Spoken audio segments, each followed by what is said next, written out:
Welcome and thanks for joining today. I'm Charlie Imbergamo, Director of Strategic Programs for the Nonprofit Leadership Center. We have a few of our NLC teammates and board members registered for the session today. So on behalf of all of us, welcome. And we are delighted to have you as we continue our mission to develop and connect nonprofit leaders in this virtual space from far and wide. The pandemic sure has changed our way of work, our economy, and the way our organizations generate and diversify revenue streams.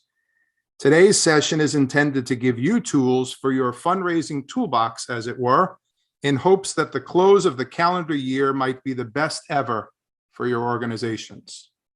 Before we delve further into our work today, we want to acknowledge the ongoing pain and suffering for those who have been impacted during our ongoing struggle.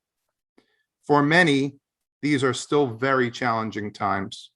So let's take a moment to raise to our thoughts those most in need. To recognize you and the organizations and communities you represent, please type the name of your organization and the location from which you are participating in the chat right now.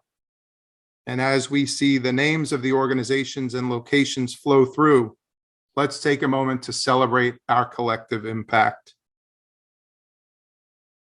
We're joined today by Sara Leonard. Sara is a solutions-oriented advancement professional with over 25 years of experience in development and administration in the nonprofit sector. She received her bachelor's degree in business administration from the University of Tampa and an MBA from the University of South Florida. She is certified as a fundraising executive and was granted the distinction of Master Trainer by the Association of Fundraising Professionals. She has worked in the nonprofit sector raising funds for healthcare, education, and cultural organizations.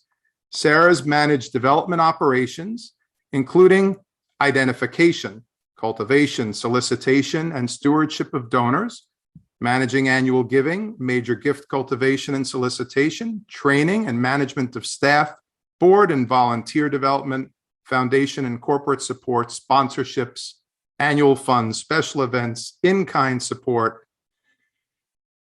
And she's widely considered an expert in crisis fundraising, making her uniquely qualified for this moment. And she's guided organizations through capital campaigns, large and small, little plan giving. She's done it all. She's the founding director of the Nonprofit Leadership Center's Fund Academy of old, and she launched Sara Leonard Group in April 2015 to provide consulting, coaching, and training to fundraisers, CEOs, and nonprofit board members.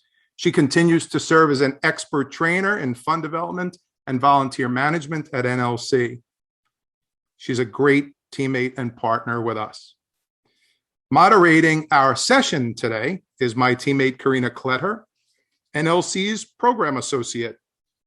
Karina has been awesome and an awesome driving force in this work and providing an accessible virtual experience for our participants. She's passionate about our work and our commitment as we continue to respond in this time with hope for what the future holds. She will take us through some rules of the road for our time together. Karina. Thank you, Charlie. So I'll just go over a few of the rules of the road for this Zoom call. To minimize background noise and distraction, all lines will be muted for the duration of the webinar. This session is being recorded and will be available on our website in the next few days. You may have noticed that we have live captions enabled, which is a Zoom accessibility feature. If you find them distracting, or if you would like to see them but don't see them yet, you can enable or disable them by going to the bottom of your Zoom screen and clicking on the icon that says CC Live Transcript. Once you click that, click the button that says Disable Auto Transcription or Enable Auto Transcription. We warmly welcome your questions. Please type them in the chat box as they come up for you, and we'll take 10 to 15 minutes at the end of the presentation for Sara to answer as many as we're able to get to. If you haven't found the chat box yet, go to the settings at the bottom of your Zoom screen and click on chat.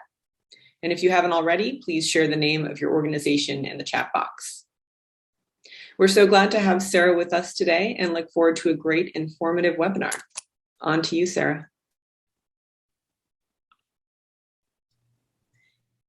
Thanks, Karina, and hello, everybody. Good afternoon. I realize because of this format, we're coming from, well, I guess theoretically all over the world, and I'm excited to see some of your faces and happy to know that we're all together. I'm going to jump right into the topic. And so they asked me to talk about year-end giving, an important topic and a popular topic. But I think it should be a critically important topic to your nonprofit because it's going to make a big difference. So let's talk about this time of year, that time of year, and I'll start with a prop. How's this? It has tea in it, hopefully so my voice will hold out. I had the good fortune of being the daughter-in-law of a woman born on Halloween. And I say good fortune, one, because she was a great mother-in-law, but two, because I could give her witch-themed gifts. And, you know, it had that double meaning, but she was wonderful. The mug was hers. As I was getting ready and using some canned photos for this presentation, I realized I have a mug that actually looks like that. And there's a whole purpose behind the mug. It's not just a prop, but this is the time of year. I realize it's being recorded and there's no way for me to know when you're going to be listening to this, but today it's a tiny bit cooler in Florida than it has been. The temperature dipped below 90. We all put on our sweaters and our boots and pretended like this was fall, but really it is fall. And I don't know what the temperature is where you are. I'm making chili today just because it's slightly cooler and gonna get warmer and I'm gonna enjoy it. But one thing that fall should remind you as a nonprofit volunteer or employee is that it's time to think about year-end giving. So let's do that, pumpkin muffins and all. And let me start, I think you believe this because you're here today, but let me show you some of the data that proves that year-end giving really does matter. And you can see these on the screen. 31% of annual donations come in December. And I will tell you, I've been at this for 30 plus years. And I feel like I've spent 30 years trying to make this not the case because every fundraising job expected me to fundraise 12 months out of the year. But then typically a third of our donations come in December. Now I like the second data point. First-time gifts in the end of year, usually October, November, December, are 52% larger than first-time gifts the other 9 months of the year. 48 billion, with a B, $48 billion is donated between November and December, or during November and December. And then this is the one that just really surprises me. 12% of giving occurs in the last 3 days of the year. Not sure what you thought your vacation plans were going to be, but if you're responsible for fundraising, you need to be conscious that 12% of giving sector-wide happens in those last 3 days of the year. And we're going to talk about some strategies that will allow you to take vacation and still raise that money. So is it too late? Probably never, because of that last data point. So many gifts are made the last 3 days of the calendar year that it's probably not too late for you to work on year-end fundraising. This image is not just meant to be yummy or tempting, but from now on, I want you to think in terms of, in future years at least, think in terms of when Starbucks starts making a big deal out of pumpkin spice latte, you need to remind yourself, oh, it's time for year-end giving planning. Now, you may have already started it by the time Starbucks does their hashtag PSL, but that's a good reminder. And then how long do you have? Well, Starbucks is not endorsing me and I'm not endorsing them, but you really have until they stop serving holiday beverages, including the peppermint mocha. So again, using coffee as a calendar from the beginning of pumpkin spice latte all the way to the end of peppermint mocha, you should be doing something about year-end fundraising. Now we're recording this on October 20th and the clock is ticking. If you listen, you can hear that clock ticking. So I wouldn't wait too much longer to get started. And I'm going to give you some ideas today to get started. I also have a little piece of research that I found, came to me in the wild. Community foundations and donor advised fund holders are reminding their donors to make gifts. So what I mean by this, if a person or a family has a donor advised fund with a community foundation, or they're using a financial institution to hold a donor advised funds, those foundations and institutions are reminding their donors to start thinking about their year-end giving. And I saw it in a community foundation newsletter this week, and I thought, aha, that's another reason why we need to be thinking about year-end giving and talking to our donors, because they're hearing it from their community foundations. We want them to think, oh yeah, that charity that I love that happened to be on this webinar, they want my year-end support and they're going to do something important with it. So another reason that it's important that you're thinking about year-end giving. So let me start with the bad news. I think you can't do it all. And the graphic I chose here is just a sampling of social media options. There are countless social media options. There are also lots of ways to ask and lots of ways to raise money in the last 3 months of the year. I don't think it's ever a shortage of ways to do it. I think the issue is more, how much time and capacity do we have? And with a crowd this size, there are 70 something of us, there are all different sizes of organizations, all different governance models and staffing models. So depending on what you have available to you, that's what you can do. And always go with your strengths. If your organization is really good at social media fundraising, start there. Lean in on that.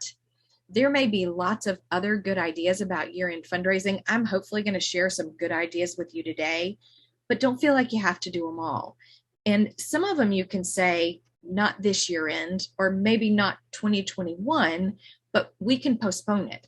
And we can try that good idea in January or February, or maybe we put it in a note in our calendar to think about it next August to do for next year end. Because the one thing guaranteed is that there will be another year end in 2022 and another. So don't feel like you have to do all of those good ideas this year.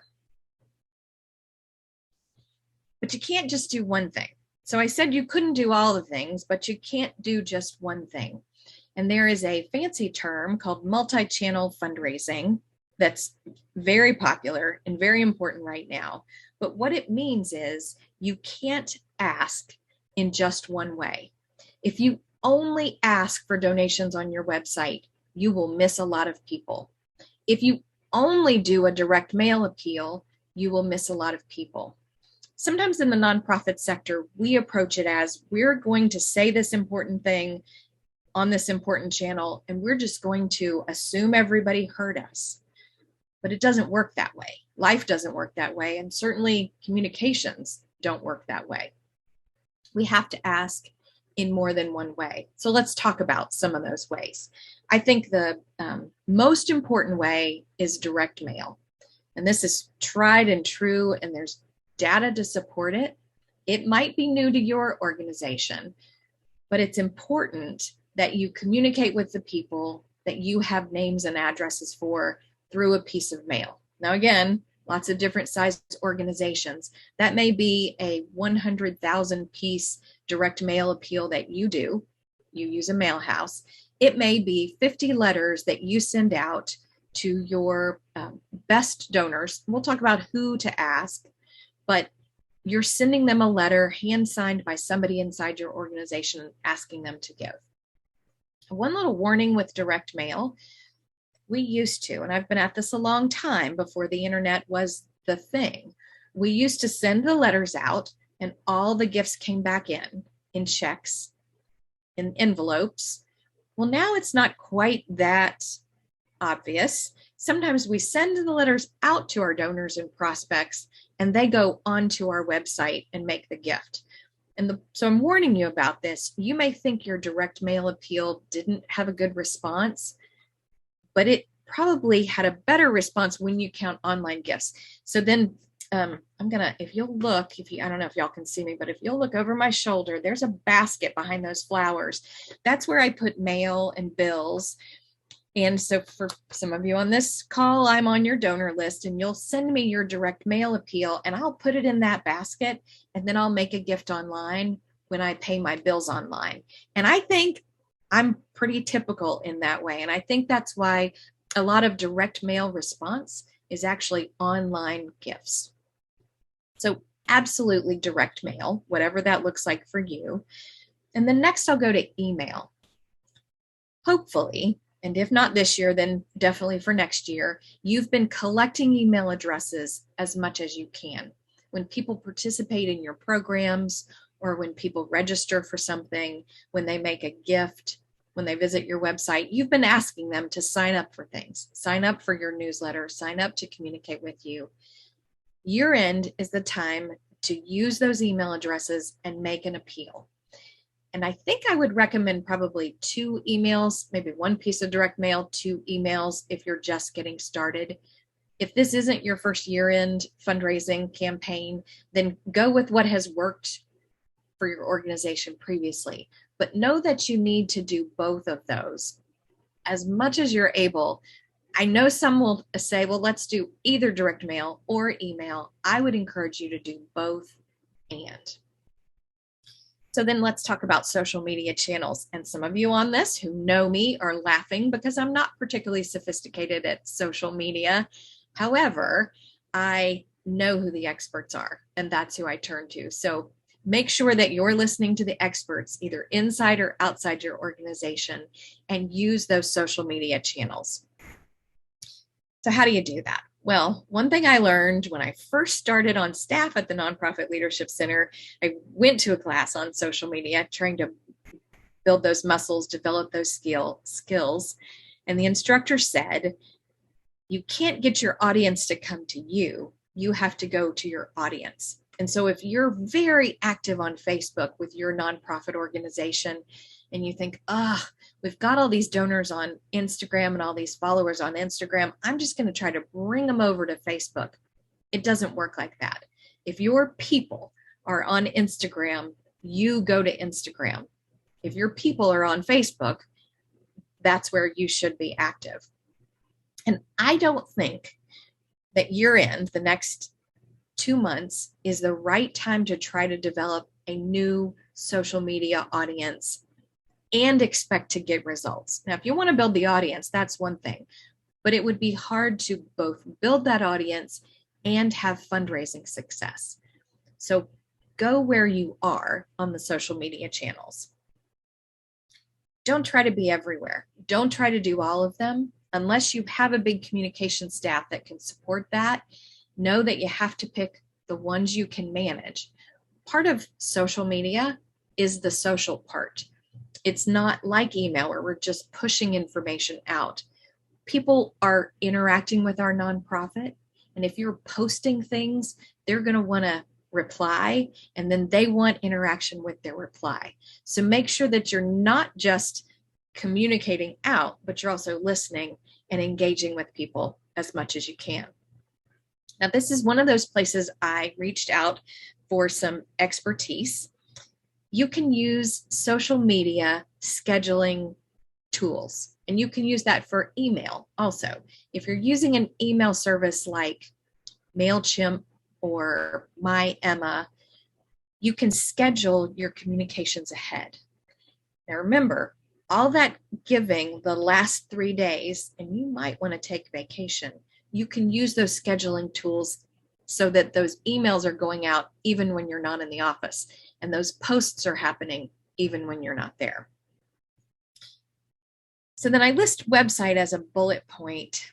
Your website in and of itself probably won't raise money. You're going to need email, direct mail, social media communications, pushing people to your website to make a gift. But here's your afternoon assignment. Make a gift on your website and see how it goes. fancy term for this would be audit. Another is mystery shopping, but make a donation of whatever size is appropriate, $5, $25, to your own organization today. And watch for some things. Watch for, is it comfortable or is it tedious? Do you have to fill in all kinds of different things, and is it confusing when you do? Notice how many clicks it takes you to get from the front page of your website to the giving page. You don't want donors to have to make too many clicks. I would also encourage you to do it from your phone or a tablet, because a lot of online giving these days is not from people on a laptop or a desktop, it's from people on a phone. And the experience on that little screen is very different than the experience on the big screen. So make sure that you have mystery shopped that for your organization. Another thing to watch for, how does it feel after you make that gift? What does the communication coming back to you feel like? Does it feel warm and sincere, or does it feel automatic? When I order something on Amazon, by the time I get out of the app, I already have an email confirmation. I know that no one is at Amazon actually doing that. And I want you to think about what you're communicating to your donor if they make a gift and that immediate email comes to them and that's all they hear. So you want to do your mystery shopping gift so that you can see how it feels and then make your corrections. Now is the time to make those corrections so that as you ramp up for year-end giving season, and a lot of that giving is going to be digital, you know that your website is putting its best foot forward. Okay, looking at my notes, making sure I'm covering things. So I asked for some help on the scheduling tools. I asked the Nonprofit Leadership Center's communication expert, Jessica Devanza, what she recommends to nonprofits and her nonprofit clients. This is what I learned. She said Facebook and Instagram have scheduling tools on their platform that she recommends. So if you're active on Facebook or Instagram, those are already included. She also warned that LinkedIn doesn't really have a great scheduling tool because you can't use the advanced scheduling tools to tag people or mention them. And that's what helps with your posts. And then for Twitter, I can speak to this because I use Twitter. Twitter has TweetDeck that is free. Now there are lots of other tools. Some of them are free, some of them have cost. And I would invite you, if you are using a scheduling tool that you like, I would invite you to put that in the chat box so you can learn from each other what's working and what's not working. And as we talk about turning this into a plan, remember that you don't have to be in the office on New Year's Eve. I mean, that's between you and your boss if you have to or not, but you don't have to be there in order to do these posts and keep it going. You can use some of these scheduling tools. Okay, so if you're still awake, type your scheduling tools in the chat box and let's see from each other what you're using.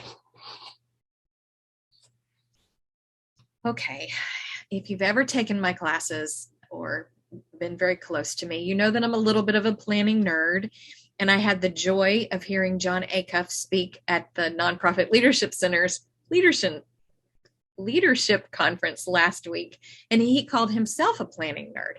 Maybe that's why I like him so much as an author.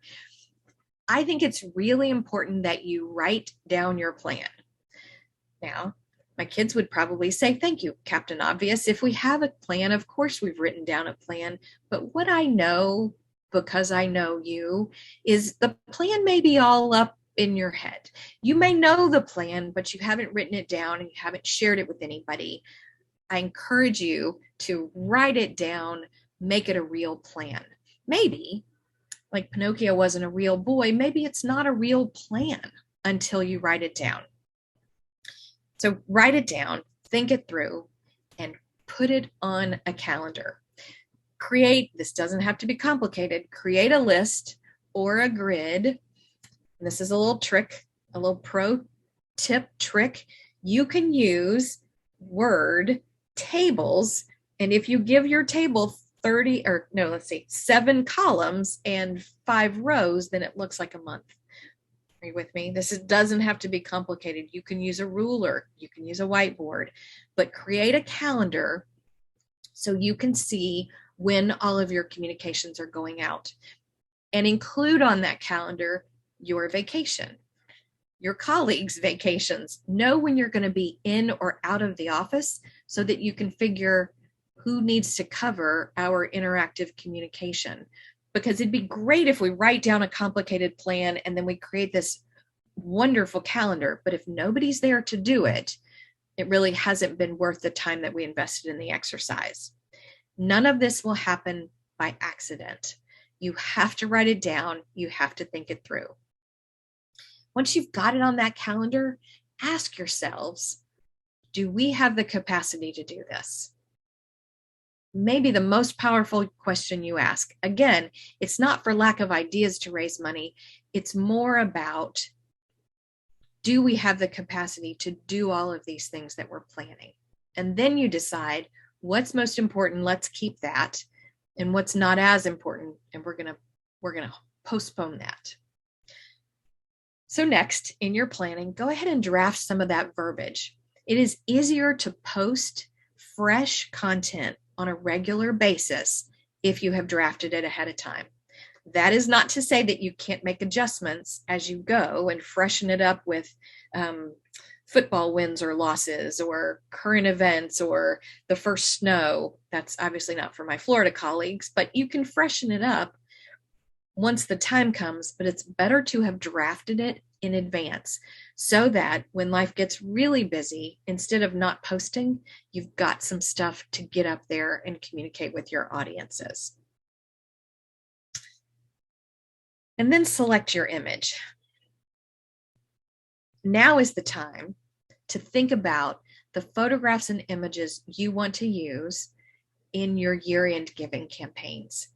It does not have to be complicated. It does not have to be expensive, but you want it to be meaningful and impactful, and you want it to sincerely reflect your organization. So think about those now, select those ahead of time. So you've written a plan, put it on a calendar, decided what will stick, drafted your language, and picked your images. You're ready to go. You're ready to move with this. And this will relieve the stress when the week of Thanksgiving, you realize you also need to buy and make a turkey. And as you move into the holidays, different people are headed off on vacation. If you've got this plan to fall back on, you are ahead of the game.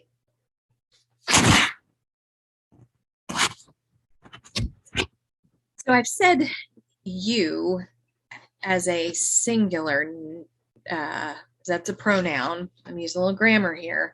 But what I really have meant is y'all, which is the utilitarian word, originated in the South, and I'm okay with that because I'm from the South, but it means you all, and it means everyone in your organization, and it means that because you can't do this stuff by yourself.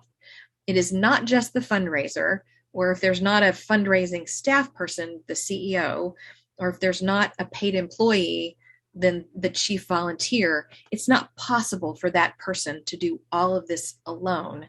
You need to recruit a team, and I've got some ideas about who. So recruit your board members. I'm realizing as I read this, I am not saying go recruit some new board members. I'm saying recruit the board members you have to serve on your year-end giving campaign team. Board members can do a lot to help you. Any of the communication stuff that we're talking about, any of the campaign things that we do in year end are more impactful if more people are talking about it. Social media works better the more likes and reposts that you have. Email fundraising works better the more people who receive the email. And this is where you can recruit your board members to be part of this team. First thing they should do is make their gift. My hope is they would have already made their gift to the organization. Ask them to consider a year-end gift. Understand if they're already giving, that's okay. But first thing, their own gift. And then next, ask them to engage with your social media channels. Be very specific on which ones you're using, Can't do it all. So you picked the ones you're going to focus on. Share that with them. Share with them the calendar so that they can watch for those things and like, repost, retweet, all of the social media jargon, but get them interacting. It might be worth your time to do a Zoom with your board and challenge them to learn how to do this. Ask them to sign on to Facebook before the Zoom starts, share your screen, and walk through how they would repost something. I'm not the person to lead that because I'm not on Facebook. I know. I'll give you a second to process that. But there are people in your organization who are really good at this.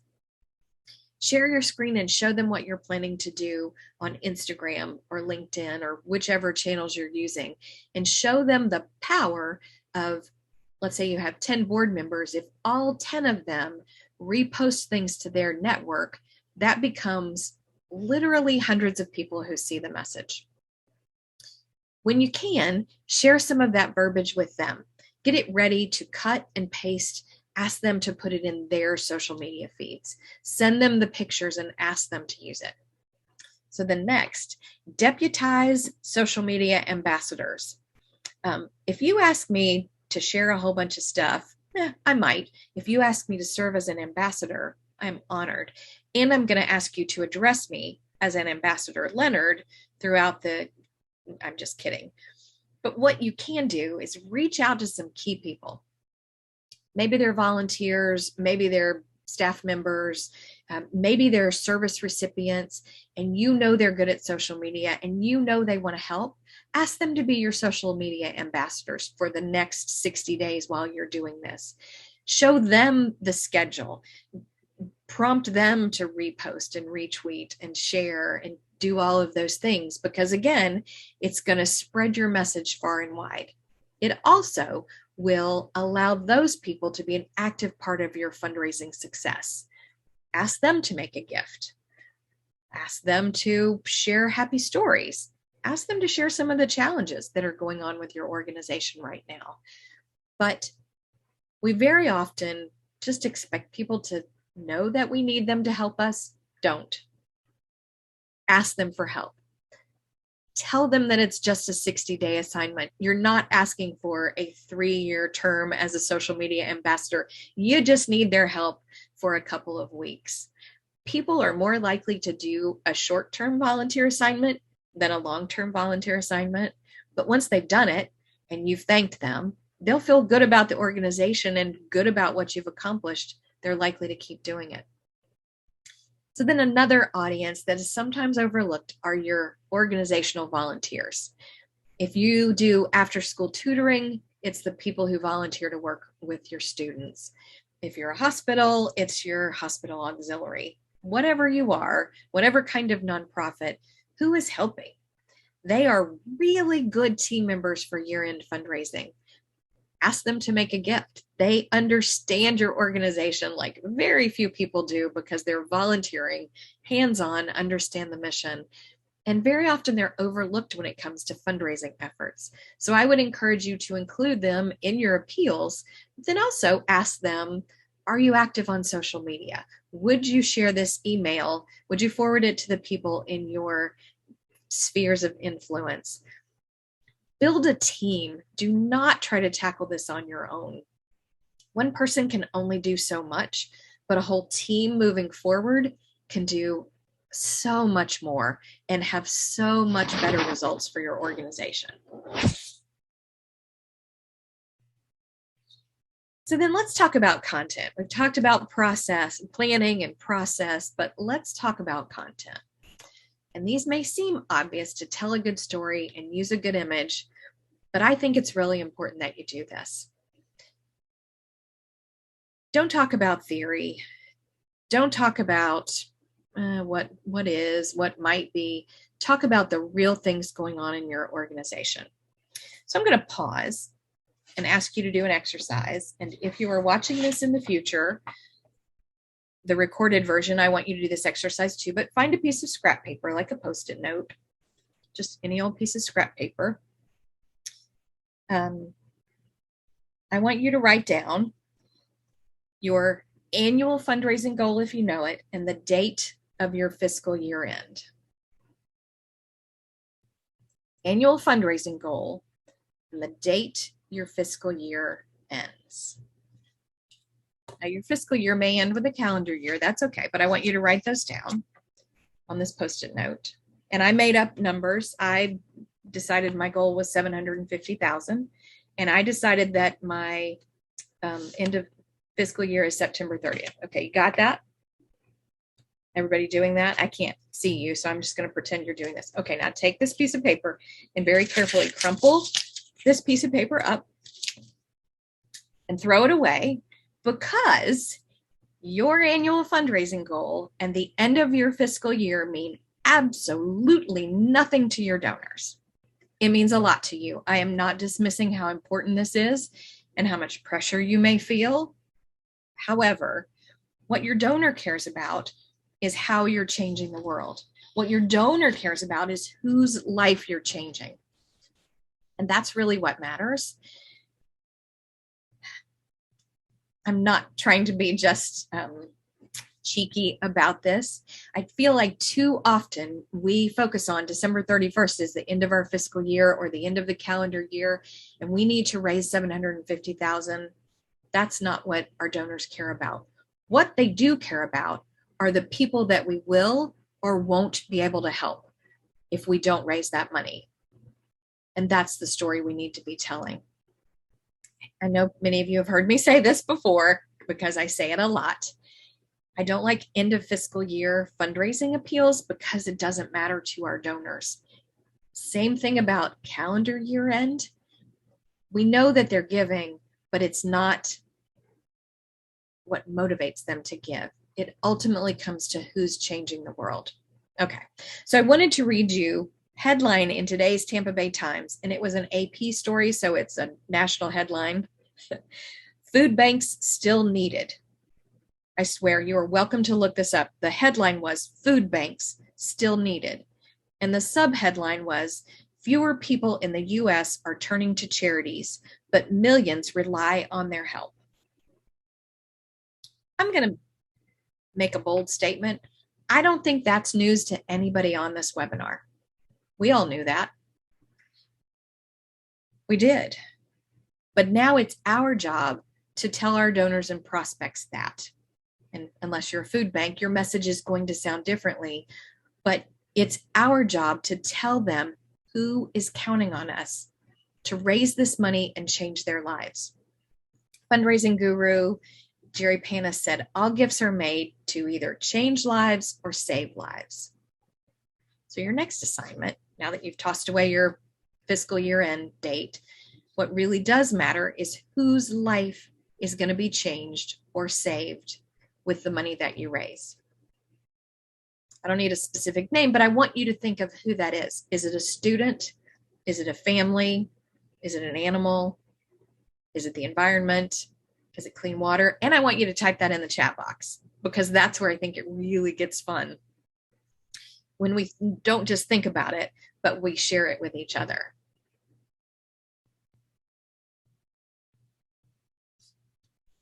I'm going to take a sip of tea while you do that.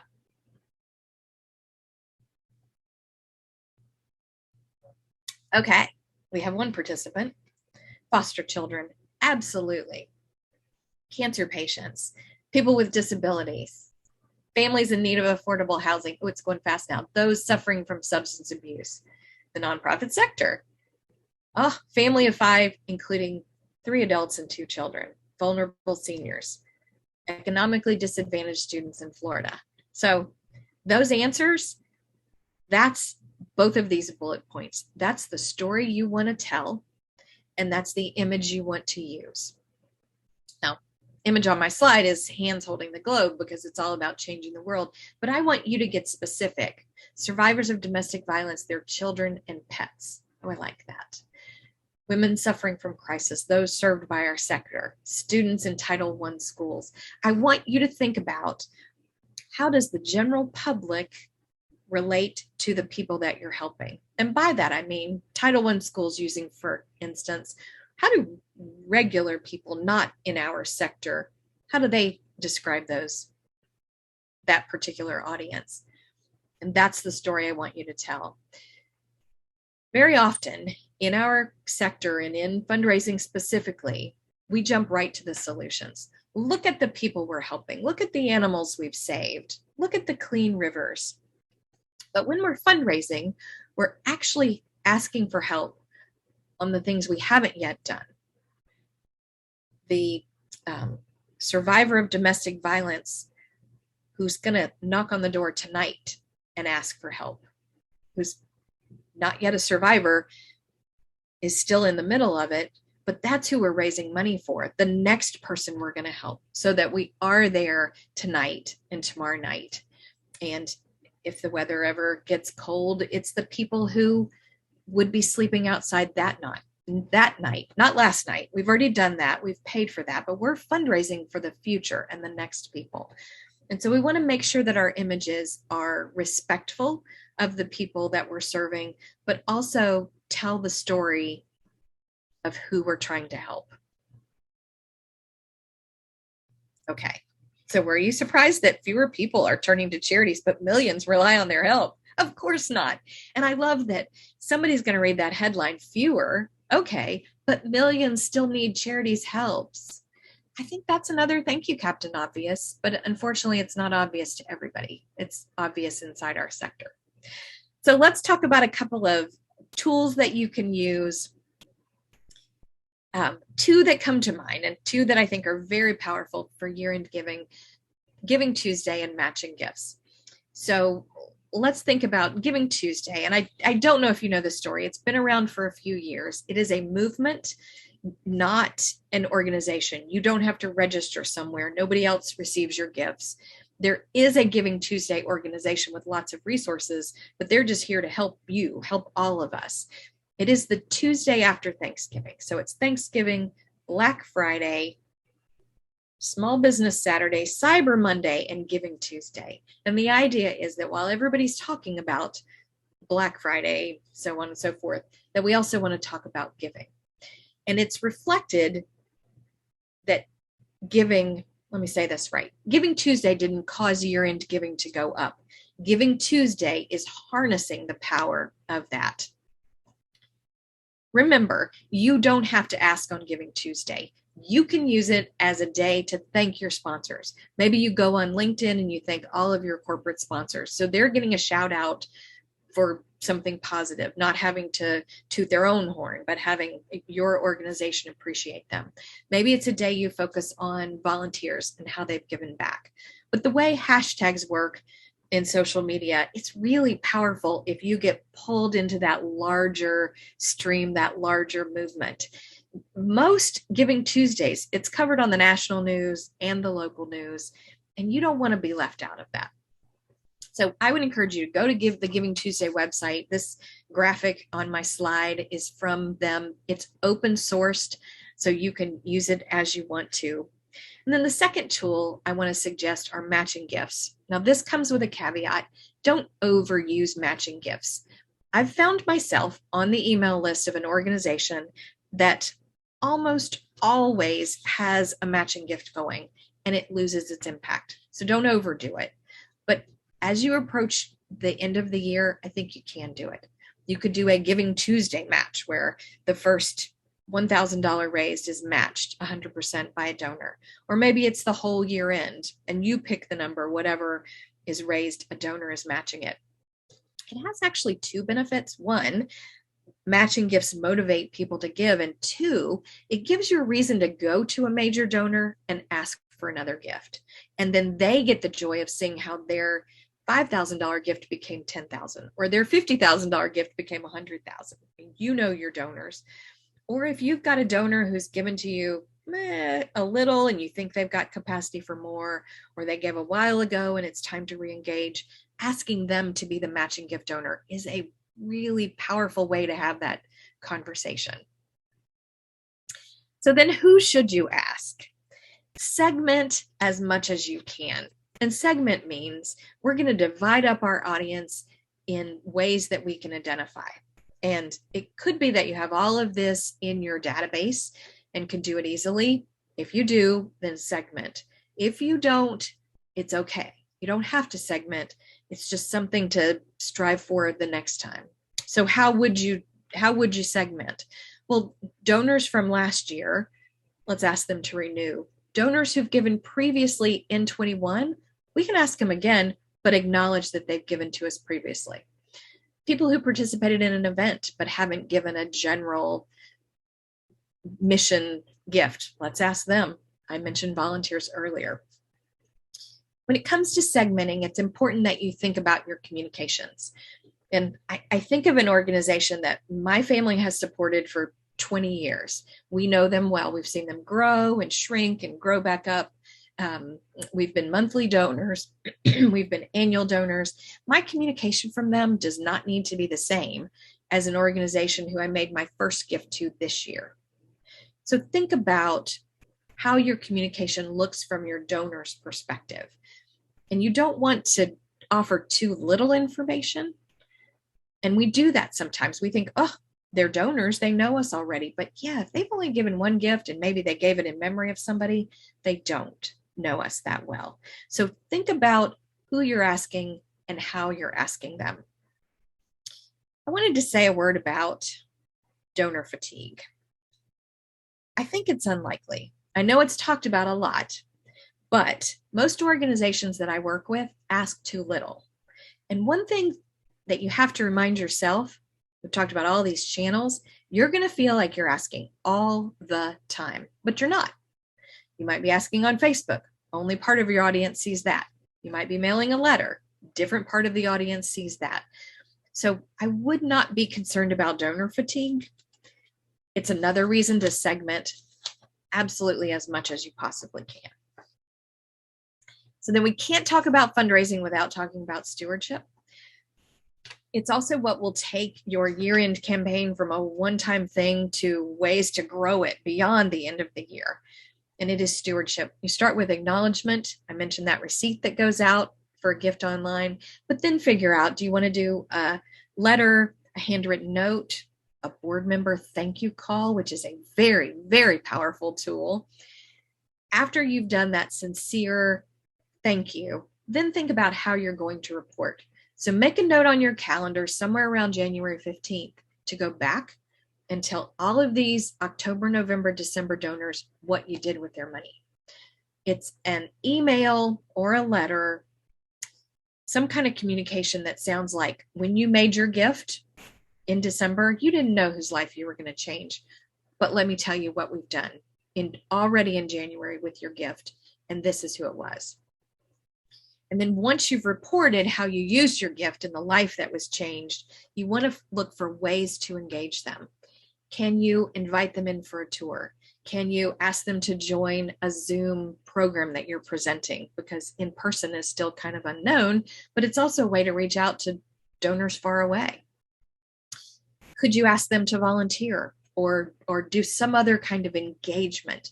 It's where you take a donor from a transaction, they made a gift online in December and they're done, to that real invested in the relationship with your organization. And I will say that if you can't thank and steward, you probably shouldn't be asking. So as you're planning, and we know I'm big on planning, as you're planning for how you're going to ask at this year end, you also want to be planning for how you steward. Okay. Are you out there? Are you still awake? Should I do jazz hands just to see if you're still awake? I have not been watching the chat box for questions. So I'm going to ask Karina, are there any questions?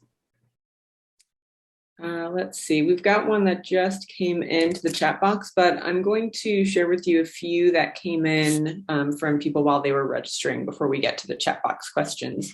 So everybody, please go ahead and add your questions to the chat box now while we take these first few. So the first one, Sara, is a question about how to align the end of year giving within your Christmas campaign. Okay, so first, be careful about language. If you're a faith-based organization, you certainly can talk about Christmas or Hanukkah, whichever holidays fit. If you're not, be very careful because you want to be inclusive. But I'm going to assume that your organization is celebrating Christmas. I wouldn't make them two different campaigns. I would try to blend this all together as much as you can. Again, thinking about it from your donor's perspective, if the audience is going to see both Giving Tuesday, year-end campaign, and Christmas, then you want to make sure that you're not doing those as three separate communications. So, and I've gotten asked about Giving Tuesday. Should it be a standalone campaign? I don't think so.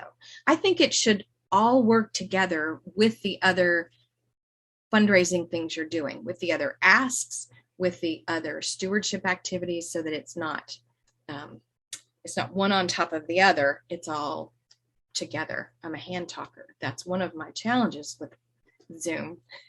Okay, good question. All right, thank you, Sarah. The next question is asking about suggestions for corporate engagement. Okay. So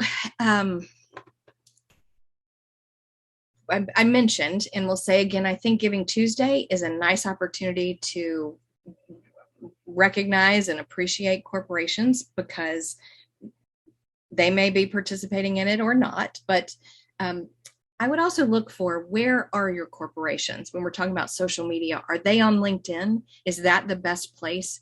For instance, if it's a corporation that's doing a lot of recruiting, they want their name in a positive light. So if your organization can say, thank you for thank you for the difference you made in the lives of our recipients, our students or families or whatever, and have it show up in their LinkedIn feed, that's a lot of positive reinforcement. I think corporations, it's also a relationship. So make sure that they know you appreciate their gift and they know what you've done with it. A really powerful tool for corporations is to give them a recap if they've sponsored something and had their logo or their name on things. Give them a recap of that, because we think they've seen it all, but they might not have. So let's say they sponsored an event and you did a mailing for the event with their logo. You did some social media posts. You had their logo at the event. Take pictures of that. Do screen grabs and print all that out and give it to them like a portfolio and say, we wanted you to see what we did. When you're working with corporations, you want to listen for, are they looking for exposure and sponsorship recognition, or is this charitable? And sometimes it's both, but that helps you know what you're going to do. If it's coming from a corporation's marketing budget, you absolutely know it's all about the exposures, and you've got to make sure that they're listed and recognized. But I would still do the sincere thank you and the notes. I love when recipients write appreciation. So maybe it's a thank you note from a scholarship recipient or a, and I was just thinking of a case that I actually did this. I cut off the bottom of the thank you note, but copied it so that the corporate donor could see the appreciation. Cut off the bottom for confidentiality purposes, but still wanted that message shared with them. Okay, good questions. Are there others? Sure, yeah, thank you for that, Sarah. There's one more from our pre-registration questions, and then we've got a couple that came in through the chat box. So the last pre-registration question is somebody looking for ideas to help raise their foundation's need for scholarships and long-term funding through estates. Okay. So year-end giving is not particularly, well, it's not a big focus of year-end giving, estate gifts and planned gifts. However, anytime you're communicating with your donors and prospects, you can mention planned gifts. So if you do a direct mail piece and you have a reply envelope or a reply device, a card that they send back, put a little message on there. Please remember us in your estate plan, or a checkbox. Please send me information about leaving such and such organization in my estate plan. It seems to get discussed a lot around tax time because that's when people are thinking about financial planning. I don't think we should only talk about it then. I think we should talk about it other times.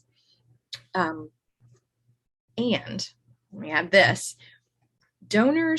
Many donors have become more sophisticated because of the changes in the tax laws, and they make their gifts into a donor advised fund, or they're working with a community foundation of some kind. But they're still people, and they still take that same cultivation and communication. But one thing to look for is if you're getting a gift from a donor advised fund, that comes in a little differently. The check is from the institutional organization, not the donor themselves. Make a note of that. And remember that those people are often sophisticated donors because that's where the gifts are coming from. Good questions. What else?